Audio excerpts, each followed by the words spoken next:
A pesar de la pandèmia i tot això, han estat tots treballant i el nivell és excel·lent.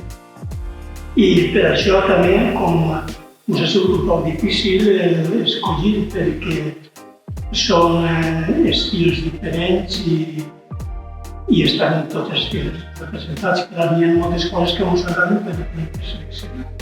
Hay un buen nivel y hemos estado de acuerdo a la hora de elegir el premio y los de los accesos, porque era muy evidente.